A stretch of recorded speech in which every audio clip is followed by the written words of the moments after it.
На знаменитом полотне Веласкеса «Менины» изображена сцена в королевском дворце Алькасари в Мадриде в эпоху правления короля Филиппа IV. Мы видим просторную комнату с картинами на стенах. Это мастерская художника. Дневной свет льется из окна и освещает живую группу вокруг маленькой золотоволосой девочки в жестком пышном платье. Это 5-летняя инфанта Маргарита. Справа от нее склоняется в реверансе одна из ее менин, придворных дам, Донья Изабель де Веласко. Слева другая менина, Донья Мария Августина Сармьенто де Сотомайер, преклонив колено, подает инфанте красный кувшинчик на золотом подносе.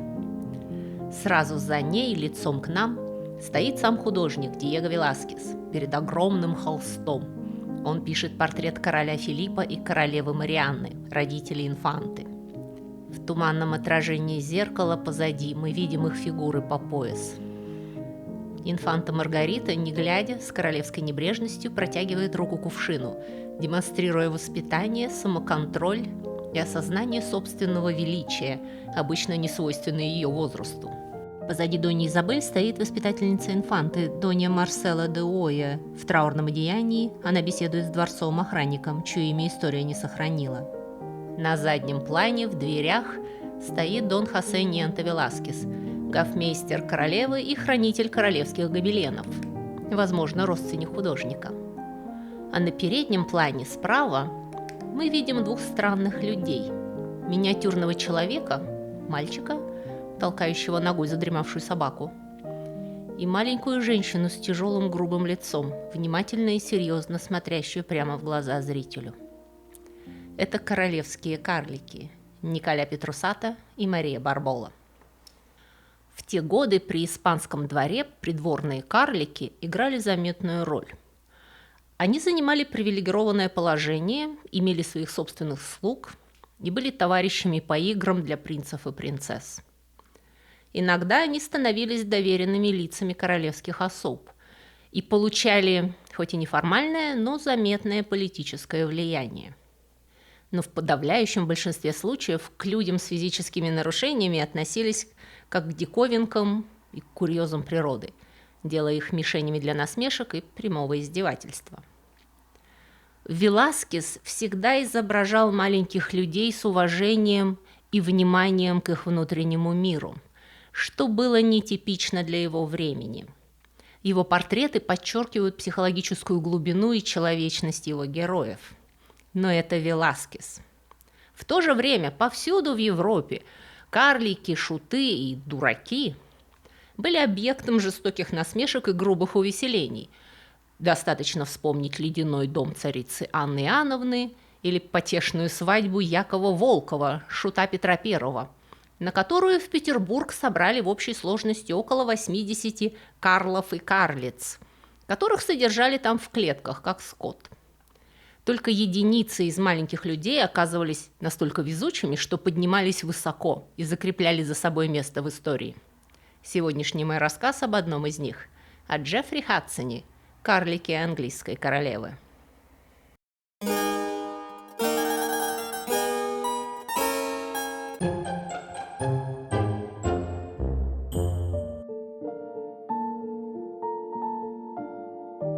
В течение всего моего сегодняшнего рассказа я буду употреблять слово «карлик» исключительно как название профессии, как придворный карлик или карлик короля. Людей с дворфизмом или карликовостью, то есть такой особенностью развития, при которой рост взрослого человека не превышает 147 сантиметров, карликами мы не называем. Нет.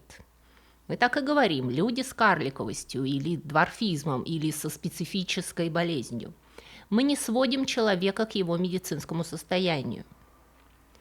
В подавляющем большинстве случаев дворфизм вызван генетическими мутациями, и большая часть людей, страдающих дворфизмом, имеет генетическое заболевание под названием ахондроплазия, препятствующее росту длинных костей.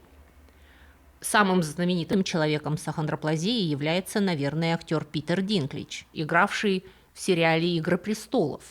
Да и вообще, где он только не играл, у него огромная фильмография. Вы доктор Бронфман? Да. Это мальчик? Нет, это карлик. Кажется, они теперь предпочитают, чтобы их называли маленькими людьми, не так ли, уважаемый? Вообще-то я предпочитаю, чтобы меня называли доктор Эдлстон. Динклидж выглядит как типичный человек с ахондроплазией. У него короткие руки и ноги и при этом нормальной длины туловища. Также для людей с ахондроплазией довольно типично иметь несколько увеличенную голову с выступающим высоким лбом. Видимо, тем же самым заболеванием страдала и Мария Бальбоа с картины Веласкеса. Около 80 случаев ахондроплазии возникает у детей здоровых родителей и являются результатом новой спорадической мутации. То есть, в принципе, у любой пары родителей может родиться ребенок, страдающий этим видом дварфизма. А у пар с ахондроплазией в 25% случаев дети вырастают гораздо выше своих родителей. Но ахондроплазия – это только одна из нескольких возможных проблем, вызывающих дварфизм. К примеру, гораздо более редкая мутация приводит к так называемому пропорциональному дварфизму или гипофизарной карликовости, при которой пропорции тела не нарушаются, и человек сохраняет пропорциональное сложение при очень маленьком росте. Это очень редкая мутация. В мире одновременно существует не больше нескольких сот человек с этой формой дварфизма. И исторически они вызывали огромный интерес и нездоровое восхищение, поскольку, на взгляд широкой публики, они не выглядели уродцами, как большинство людей с карликовостью, а выглядели как миниатюрные люди, настоящие лилипуты. И герой моего сегодняшнего рассказа страдал именно таким чрезвычайно редким нарушением роста.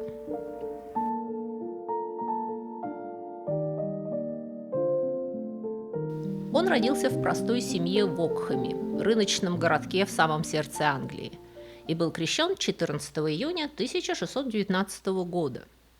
Его отец гонял скот в поместье герцога Бекингема, того самого Бекингема Джорджа Виллерса, которого вы прекрасно знаете по книге «Три мушкетера».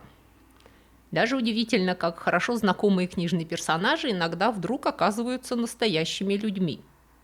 Так вот, настоящие, невыдуманные герцог Бекингем и его супруга сыграют огромную роль в судьбе нашего героя. Отец Джеффри был статным силачом и порядочным бабником, и все его дети были здоровыми и высокими, кроме одного. Впрочем, это обнаружилось не сразу. При рождении Джеффри казался нормальным, хорошо сложенным, очень симпатичным ребенком.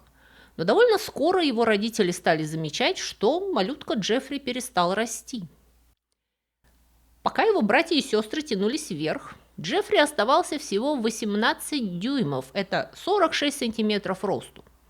Его балагур-отец объяснял всем, что это потому, что жена его во время беременности подавилась корнишоном. В 1626 году, в свой 7-й день рождения, Джеффри был представлен герцогу и герцогине Бекингемским. Почти наверняка его родители надеялись, что герцогская чета заберет у них малыша и сделает своим домашним любимцем. Это звучит как редкая жестокость и черствость для современного человека. Но весьма вероятно, что для родителей Джеффри это был способ обеспечить своему ущербному с их точки зрения ребенку благополучное будущее. Потому что какая была у Джеффри альтернатива? Гонять быков, как его отец? Джеффри вряд ли прожил бы долгую жизнь в том социальном положении, в котором он родился. В положении же придворного карлика, хоть и унизительном, были свои преимущества. По крайней мере, ему были гарантированы крыша над головой и хлеб, и если он придется ко двору, даже преуспеяние. И герцогиня Бекингем, очарованная крошечным и очень симпатичным мальчиком, охотно взяла его в свой дом и сделала частью своего антуража. Вскоре крошка Джеффри был представлен самому королю Карлу I и его супруге. Это случилось в 1626 году, буквально на следующий год после женитьбы короля на французской принцессе Генриетте Марии. И для Бекингемов, умных и политически подкованных придворных, было очень важно постараться хорошо и неформально зарекомендовать себя перед новой королевой. Их затея прошла на ура. Согласно историческим анекдотам, Джеффри Хадсона, одетого в миниатюрные рыцарские доспехи, спрятали внутри огромного бутафорского пирога, который был подан к столу во время королевского пира. Как только пирог поставили перед королем и королевой, Джеффри, размахивая крошечным мечом, вырвался из-под корки, весьма вероятно сопровождая свое появление декламацией, изумивший и растрогавший молодую королеву, которой было всего 15 лет. Генриетта Мария была так восхищена чудо-ребенком, что попросила герцогиню уступить ей карлика, и та охотно согласилась. Так Джеффри стал любимцем английской королевы и вошел ее в ближайшее окружение как часть ее личного зоопарка, в который также входила обезьянка и гигант-валиец по имени Уильям Эванс, который был выше 2 метров ростом. Обратите внимание, что на портрете Ван Дайка 1633 года, на котором Джеффри изображен рядом с королевой Генриеттой Марией и с обезьянкой на плече, он не кажется таким уж маленьким. На портрете Джеффри выглядит просто как обычный мальчик 5, может быть, 6 лет.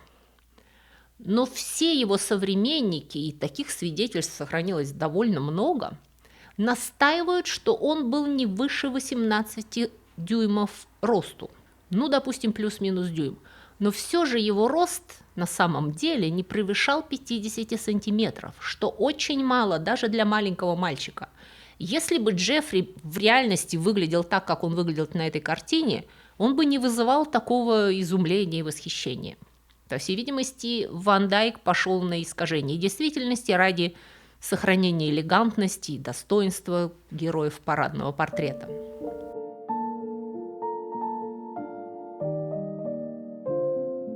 Таким образом, Джеффри Хадсон, сын погонщика скота, оказался в Лондоне, в королевском дворце, и стал частью ближайшего окружения молодой королевы. Поначалу его обязанности были не намного сложнее, чем у обезьянки. Для развлечения двора и гостей был придуман номер, когда гигант Эванс представал перед зрителями и торжественно вынимал из одного кармана своего сюртука буханку хлеба, а из другого – крошечного Джеффри Хадсона. После чего Джеффри выхватывал у него хлеб и начинал делать бутерброды. Но помимо того, как Джеффри рос и взрослел, становилось очевидно, что его способности превосходят способности живой игрушки. Оказалось, что Джеффри не просто очень симпатичный и забавный, он также отличался острым умом и быстро навострился отражать обильные шутки и эпиграммы в свой адрес. То, что забавное крошечное существо, похожее на маленького ребенка, может отбрить любого остряка, причем не стесняясь в выражениях, и постоять за свое достоинство, позволило ему завоевать огромную популярность при дворе. Он получил в некотором смысле почетный, но также и насмешливый титул «Лорд Минимус». Джеффри научился хорошо танцевать и декламировать и стал настоящим профессиональным артистом. Его часто занимали в масках, это такие сложные костюмированные представления, которые устраивались при дворе и в которых участвовали придворные и даже сама королевская чета. Кроме того, он научился читать и стал заядлым книгачеем.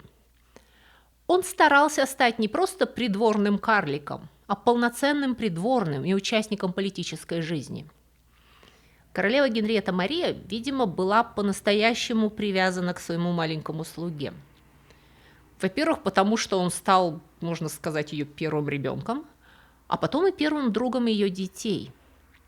Придворный портной шил для Джеффри одежду точно такую же, какую он шил для принца. И королеву забавляло, когда посетители принимали карлика за ее сына. А во-вторых, Генриетта Мария и Джеффри оба были католиками. В те годы напряженность между католиками и протестантами в Европе была значительной. И бывшая французская принцесса, внучка Марии Медичи, католичка, наверняка чувствовала изоляцию при английском протестантском дворе. И присутствие рядом маленького изгоя, которого его физический недостаток также вырвал из привычного ему окружения, поддерживало ее и успокаивало. В 1630 году 11-летний Джеффри отправился во Францию в составе специальной миссии, целью которой было привести королеве француженку-акушерку, а также нескольких католических священников. Можно сказать, что Генриетта Мария послала Джеффри к своим родственникам как открытку с музыкой. Во Франции он произвел фурор при дворе, выступив в каком-то представлении. Надеюсь, это стоило всех рисков отправляться в такое путешествие посреди 30-летней войны и Нидерландской революции, потому что на обратном пути через Ла-Манш их корабль был захвачен пиратами. Это были так называемые дюнкерские пираты – приватиры, базировавшиеся в Дюнкерке и других фламандских портах, и грабившие суда противников испанской монархии. Преимущественно им следовало бы нападать на суда голландцев, в тот момент пытавшихся освободиться от владычества Испанской империи. Но по ходу дункерцы захватывали суда всех стран, которые на тот момент были в контрах с Испанией. И Англия подходила под определение. И судно, на котором Джеффри возвращался на родину, было захвачено пиратами. Католических священников они отпустили с миром, но акушерку и карлика взяли в заложники. Взволнованной королеве на последних сроках первой беременности пришлось договариваться о выкупе, и в тот раз Джеффри благополучно избежал долгого плена.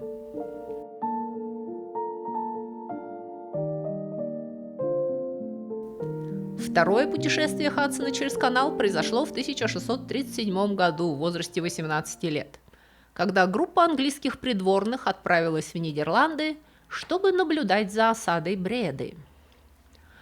Этот важный стратегический пункт был отбит наконец у испанцев и окончательно перешел в руки принца Оранского и Голландской республики.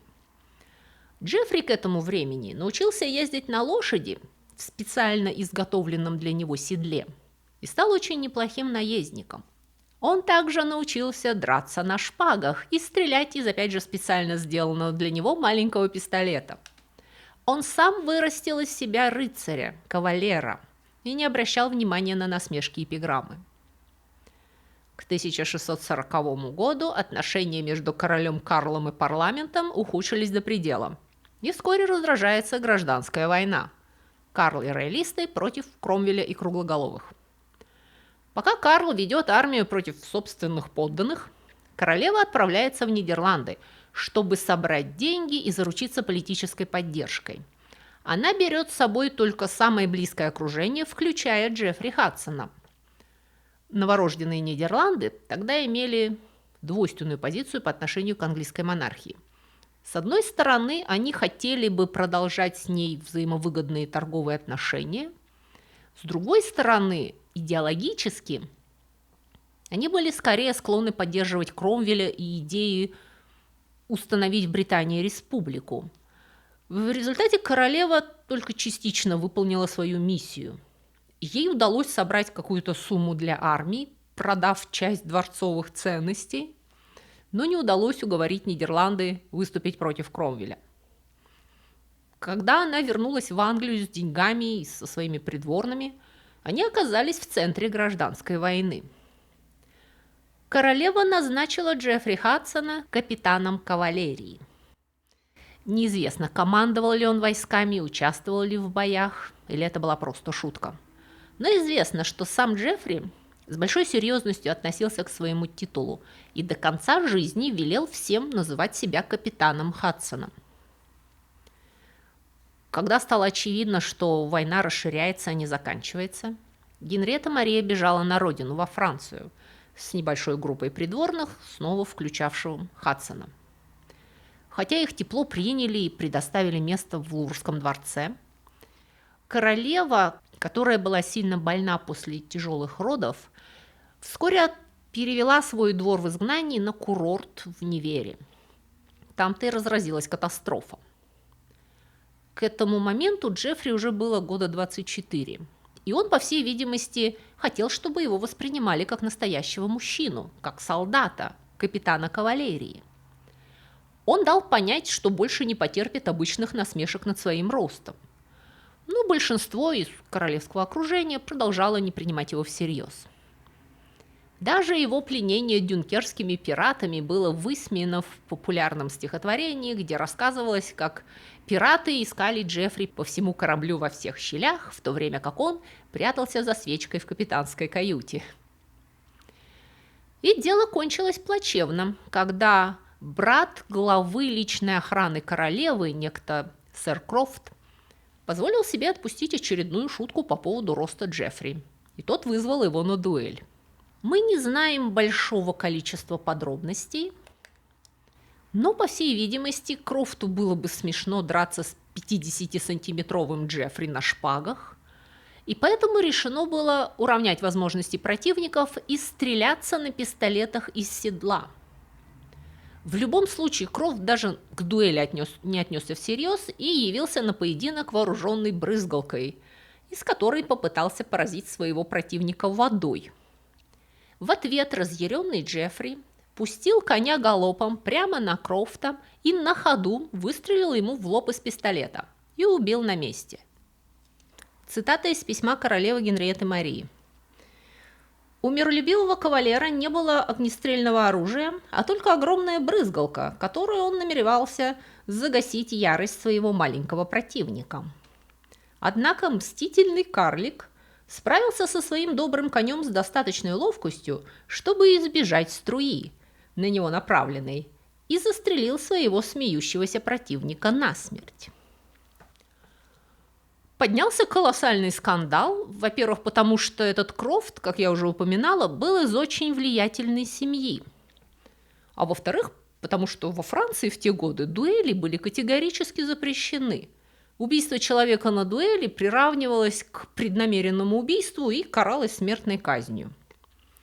Разозленная, но в то же время обеспокоенная королева была вынуждена письменно просить милости у тогдашней французской королевы Анны Австрийской.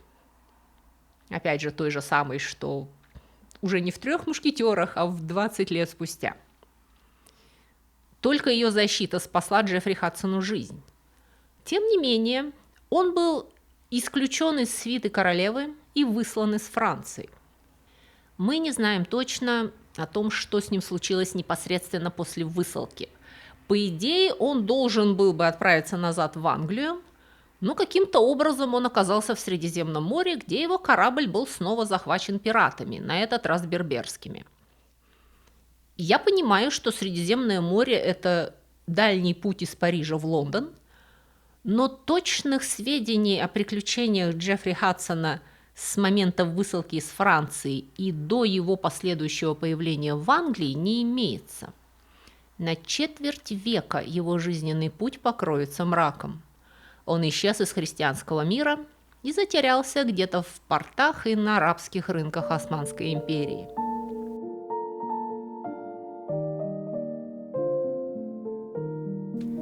В те годы пираты берберского североафриканского побережья, базировавшиеся в крупных портах автономных областей Османской империи, очень активно разбойничали по всему Средиземноморью и обеспечивали рабами рынки больших городов Северной Африки и Ближнего Востока. По его собственным словам, Джеффри был захвачен пиратами и продан в рабство, и следующие 25 лет он провел в рабстве у турок, как тогда выражались, хотя это могли быть как и в прямом смысле слова турки, так и любые жители огромного исламского мира.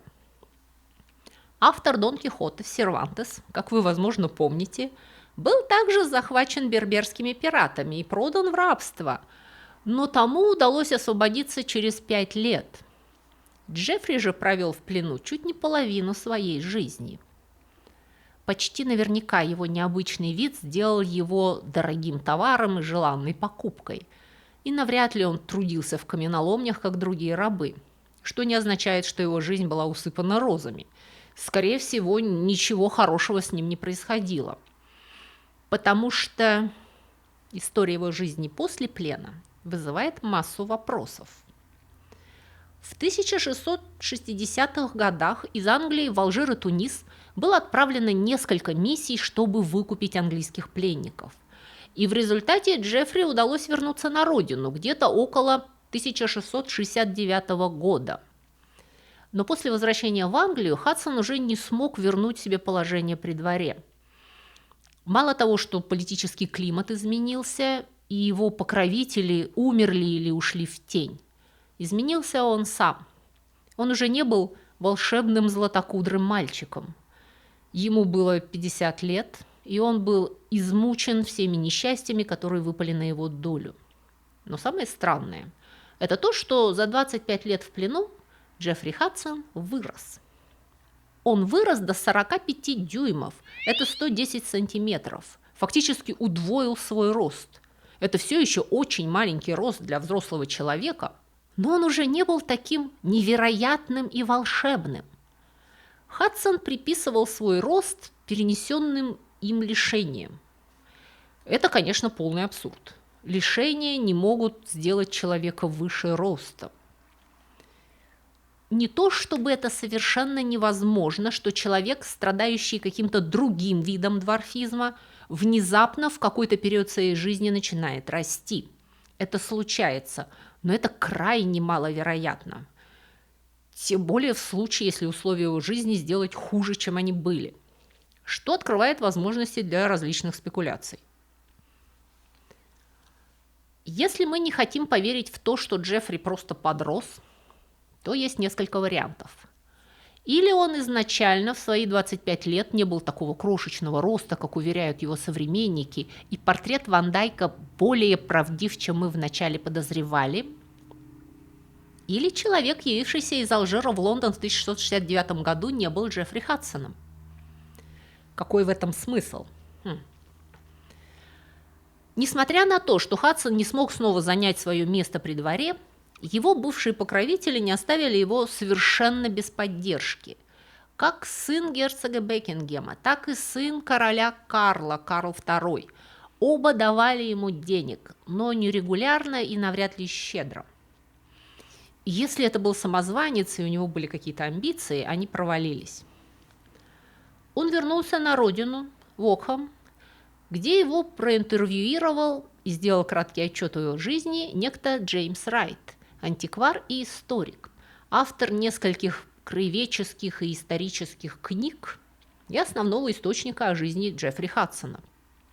В 1676 году Хадсон поехал в Лондон, чтобы попросить пенсию от королевского двора. Он имел несчастье прибыть во время бурной антикатолической кампании и оказался в тюрьме, где просидел значительное время. Его единственным преступлением было то, что он был римским католиком. Джеффри Хадсон был освобожден только в 1680 году, и он умер примерно 2 года спустя при неизвестных обстоятельствах и был похоронен в безымянной могиле для бедных. Волшебный мальчик в бархатном камзоле принца, которого укачивала на коленях прекрасная юная королева. Маленький человек, вопреки всему, поднявшийся к самым ступеням трона и проведший полжизни в плену и заключении. И это была история Джеффри Хадсона, маленького человека с большими амбициями. На сегодня у меня все. Всего вам доброго и до новых встреч. Не забудьте поставить лайк и подписывайтесь на мой канал.